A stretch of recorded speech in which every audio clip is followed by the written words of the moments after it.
Okay, we're going to continue on here, and I found a couple of items that I wanted to review from the last one. So let me do a screen share here. So one thing I wanted to note is, because when I was watching the video after I posted it on page 17 here, conduct ongoing research of possible significant historic priorities within the area plan boundary identified as medium priority by the Historic Resources Survey. We have waited years for the rollout of the Historical Resources Survey, and this is a typical tactic of bureaucrats to conduct more studies and more outreach until they arrive at the ultimate end game goal of their desires. Let me actually increase this by 125 so we can get a little bit better view in here. There was one thing I saw that really did please me. Continue to implement city existing sidewalk maintenance and infill gap. See, this took me, I don't know, 5 to 7 years to get this fixed, and it should not have taken that long. There should have been one phone call made. Well, I did make multiple phone calls, and the city staff should have listened. So I will give Stephanie and Lori and Amanda credit for this one. Continue to implement city existing sidewalk maintenance infill program to analyze its success in improving the sidewalk network within the area plan. Yeah, you need to analyze and admit where you put sidewalks on blocks like mine that they were never needed, and that they in fact disturbed. If a sidewalk are proposed within an existing historic district, is important not to disrupt the historic setting, i.e. not removing retaining walls like what happened on my block. They covered it up, retaining narrower sidewalk widths, not disturb large trees in the pathway of the sidewalk. Thank you. And to ensure heritage trees are better cared for and protected. That means we avoid them. That's what that means. See, this is why at the other trees, one that I showed in the first video that I was so upset, because I know what they'll do is they'll find workarounds. They'll say, well, we're gonna take all this care to make sure the critical root zones. No, you avoid the tree. You don't allow for any wiggle room, because this city planner may be gone. They may have moved on to work for their developer homie. So you need to make it very normative. If portions of a neighborhood are not recommended for sidewalks, use traffic calming measures to make walking in the streets more safe. See, they have no data of accidents, and where there are accidents, they're refusing to put up sidewalks. The sidewalk needs to go over there by the high rises, by the Quickie Picky, the Bobcat Exxon station. That's where people are almost getting hit, or around the university or downtown. And quite frankly, they need to look at the lights. The light timings are ridiculous in this town. They have people walking across while they're telling the driver in the car they can take a right, but then the people are walking across the sidewalk. I'm surprised no one's gotten hurt as poorly as their plan. And moreover, where we do have these little traffic calming measures on Hopkins, it's making it more dangerous. People are in bumper to bumper traffic, and it sends them over to streets like mine. And in fact, the traffic calming measures, the two that they have on my block, the speed bump, which is not compatible with my street, which city staff are refusing to fix, is creating damage to cars. I can hear it all day. I've got hundreds of clips of cars and trucks and big vehicles, big trucks hitting the bottom of that thing, and they're actually driving in the middle of the street to avoid the speed bump. The speed bumps on my block are larger than the ones at City Hall, and the speed bumps, the reverse speed bumps over on Hopkins, are sending them down my street. They even have a sign, a speed sign on my street that people don't follow. City staff think that they can change human behavior, and when they try to solve the problem, they make it worse. This is a joke right here. Approximately 1.9 of city workers citywide commute via transit. Other city residents indicated they would use public transportation if there were transit vehicle improvements. Well, you know what? It shouldn't be incumbent upon the city, us as the taxpayers, to pay for the transportation of your city workers. And I'm not even sure if we're paying for the transportation of the students. And I'm not sure why the community can't use those Bobcat buses.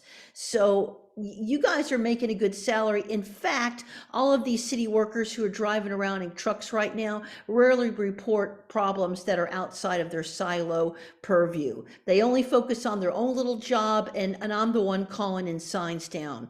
And innovative transportation may improve mobility in the plant area. For example, the piloting of an e-cab service. Well, then why don't you get rid of the buses? Because no one's using them. You guys have been trying for years to increase ridership, and people just aren't using the buses. With all the money that you're spending, and especially with COVID, with all the money you're spending, you could be giving people individual rides in addition to scooter share. Yeah, and these are the scooters that are littered all over our street, and they park them and they leave, and people like me call it in, and this has just been a problem. So while I do appreciate this verbiage, and there's other, and the other verbiage I identify in the other video, I appreciate that. But the fact of the matter is, when you have people like Sabas Avila, who are, and Sean Wolfshaw, are going to do exactly what they want.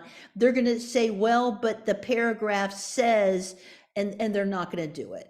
I don't, they need to say, we will avoid, heritage and church are better cared for and protected. Yes, you should say avoid impacting heritage trees, because this is part of a heritage neighborhood, and we must preserve those ecological assets. So I don't remember where, I thought I highlighted one other area here. I believe I left off in like the 50s, page 50 or something like that. Maintenance, CIP. See, this is all littered with wish lists of people, and I'm not sure who these people are picking out the sticky notes, filling out the sticky notes, but they're not the ones who are struggling, paying for the high cost of the rate hikes of the electric utilities. And they're not the ones paying for the rate hikes of the water rates. And the fact that we are focusing on this sort of stuff when people don't have food on their table and a significant number of our school children are on free lunches is shocking. And in fact, the amount of money that they have spent on Dunbar and the air quality as a result of this project was almost criminal. In fact, it was liable to people's health, the amount of dust that was left there for months as they worked on this basketball hoop. And I don't believe for a minute people want more playgrounds. I don't believe it for a minute, because they were pissed off when they did it in Victory Gardens, when they used to have a full-on, if you go to my San Marcos News Live, there's like a video called Invasion of the Park Snatchers, where they took down a full-on basketball court and they put up a bunch of equipment which is never being used. And in the time of COVID, I wonder how often they sanitize it. A tree canopy with the right-of-way is a valuable part of the public space of the planned area. A robust tree canopy mitigates heat and provides aesthetically pleasing surroundings. The city's arborist, who has a track record of killing trees, monitors the health of street trees. She hasn't monitored the health of my trees. And I bet you if I file an open records request, she has not monitored the health of one tree, which she has butchered on her watch for the GAP Complete Streets program.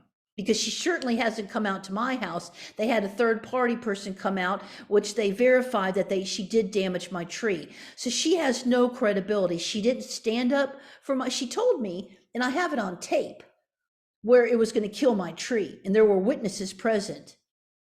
But yet she did, in the paperwork, she kind of wiggled out of it because she's more concerned about her job than doing her job protecting trees. So the city arborist is not monitoring these projects. And all this is that we need to hire another one. That's what that's all about.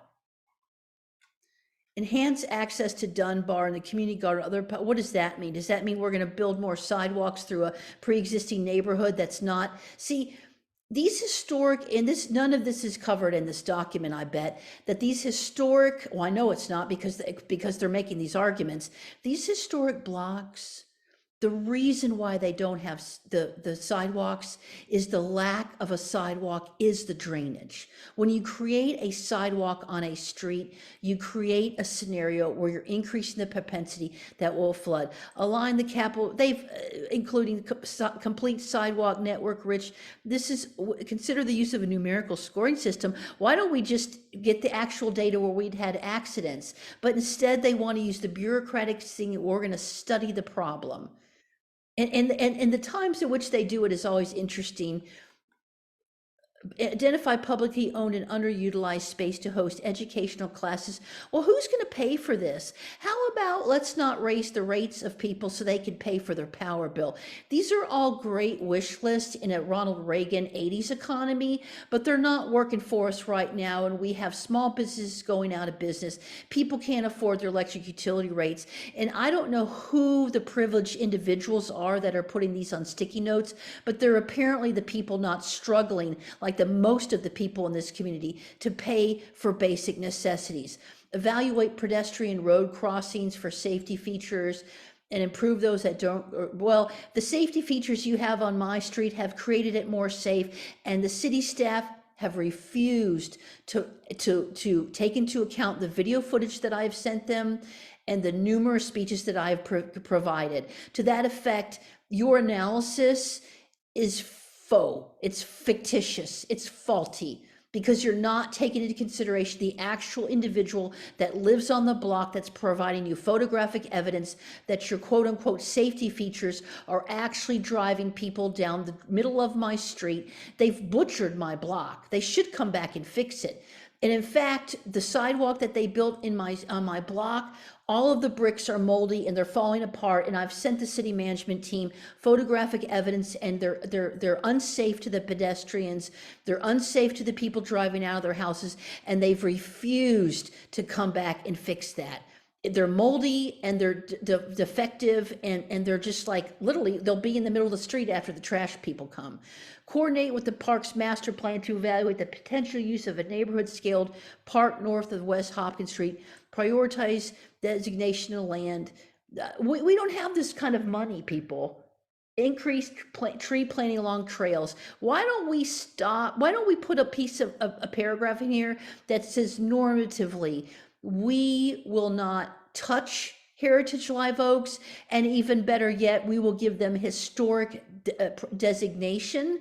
Like when you roll out a sidewalk program or some sort of transportation program, the first thing you do is you historically designate that tree, and you don't get near it. You don't go around it, or you're going to destroy its critical root zones. You guys should see the photo. In fact, I should take that photo and put that in the thumbnail. Sustainability and hazard mitigation. Widely accepted definition of sustainable development is development that meets the needs of the present without compromising the resources needed for future generations. Improving the plan's area requires investment, focus, and proactive approach to guard against possible hazards. Yeah, and this means we make sure we don't pass programs like Access, which are handling highly toxic, inflammable products on trains, which are going through these neighborhoods. In the next decade, the city's 10-year capital improvements plan includes water and wastewater improvements in Dunbar. Is this going to impact trees? Is this going to take you guys 15 years to do because it's in an African-American neighborhood like you did in a Hispanic neighborhood of Victory Gardens? And is there any analysis of why you're doing that? Maybe it's because of the high rises that city staff have rubber stamped with the passage of their smart code, where you have all these high rises around the outskirts. Maybe that's why that is happening. See, here's the deal. The city staff rubber stamp programs, and they ignore residents. And Lori, you still haven't gotten me the information I asked about pitching the road over there in Blanco Gardens. The residents said, don't pitch the road towards the residents. They ignored the residents because they're engineers with a college degree. And what do these residents know, right? They're just residents. They're the residents that we relocated from riverfront property over to Blanco Gardens.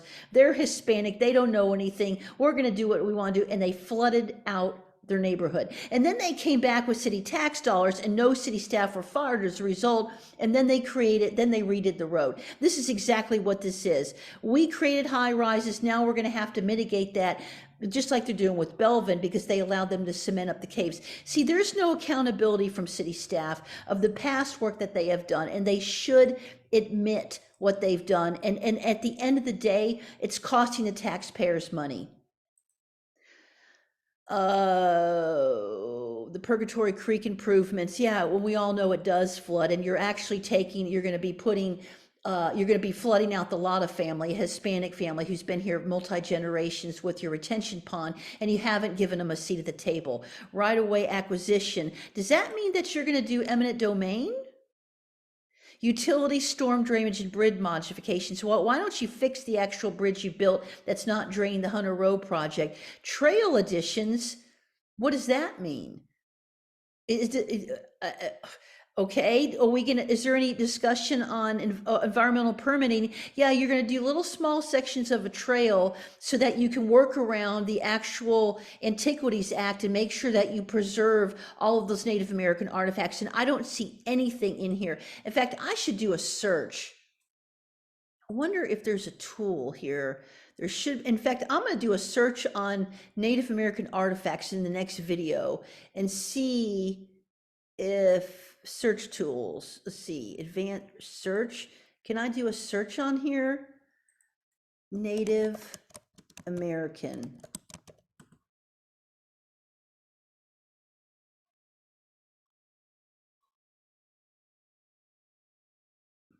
I'm going to do a search. Oh, Native American heritage. Okay, so where is that? So that's the only hit that we got for Native American. Native, so 1%. So that's all we got. That's all we got. There's no discussion on the Native American artifacts here in our community. Isn't that the kicker? Well, that makes sense. Where were we? Let's see here. I think we're like on page 50 or something like that. Let's see. Let me go back up.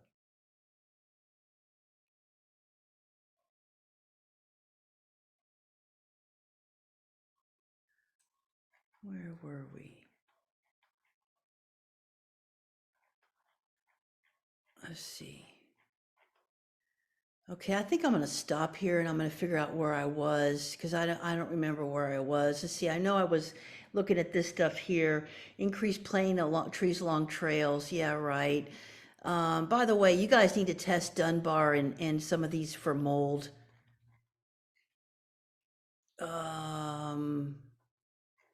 Gosh, I'm gonna have to go back and find, I'm gonna stop the video now and pick it up where I was. I'm gonna go back to the last two videos and make sure that I go through this in its entirety. It's just frustrating. You know, I really like these city planners as people, and I've really trusted them. But now the fact that I have spent hundreds of hours just to get to this point, and I've spent, I don't know, maybe 15 hours on each of these drafts, and I spent 5 years of my life trying to mitigate these problems, to prevent trees from being impacted from these sidewalks. And then I open this up on the first Friday I have had off all semester, and I read this plan. You know, the bullies are the city staff because they are wasting my time.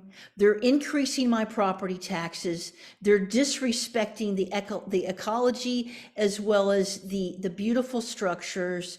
And it's disrespectful and at the end of the day, those of us who have been showing up to these public hearings, our voices are ignored because all they're going to say is we have all of these sticky notes. And that's a flat out lie because we don't know who those sticky notes came from. And I am offended that I've had to spend this much time going through. I should have opened up this document and said, way to go, guys. I'm so proud of you for listening to our concerns. But instead, I'm spending my time going through this document to send to my neighbors. And I hope they storm City Hall with some well-prepared speeches. And I'll tell you what, you're going to get a lawsuit out of this. Thank you for your time, and thank you for watching my video.